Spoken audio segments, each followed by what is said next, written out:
This is the VOA Special English Economics Report. Last week, the United States asked the World Trade Organization to help settle two trade disputes with China.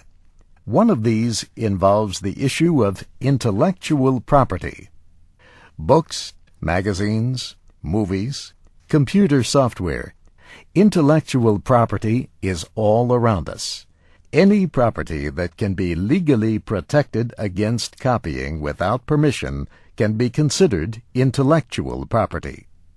Copyright protects things like written materials and images and music. Forms of intellectual property like ideas, plans, and designs can be protected by patents.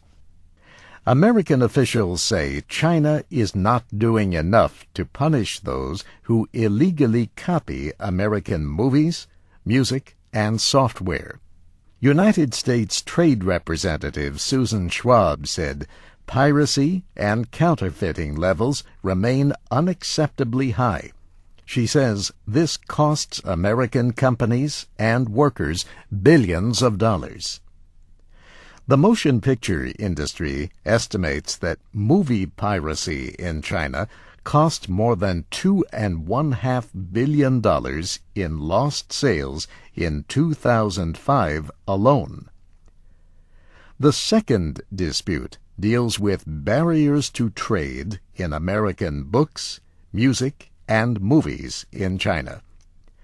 The United States says China limits imports of these products by requiring that they pass through state-owned or state-approved companies.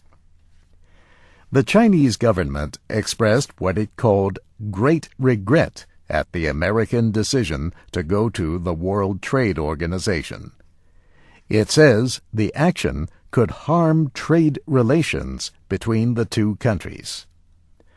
The first step now is a 60-day period of negotiations to try to reach a settlement.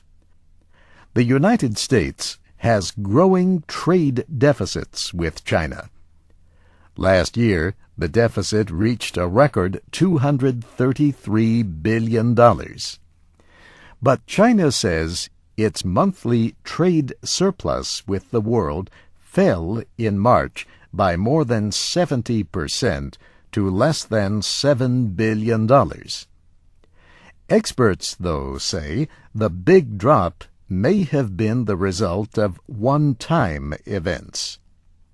Many American businesses say China fails to enforce laws against illegal copying of intellectual property. But not all businesses are expected to support the United States' action at the World Trade Organization. Groups representing the drug and software industries, for example, have entered into their own negotiations with Chinese officials. These groups are concerned that the cases now before the WTO could interfere with their efforts.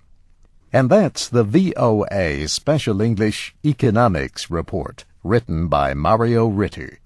Transcripts and archives of our reports are at voaspecialenglish.com. I'm Steve Ember.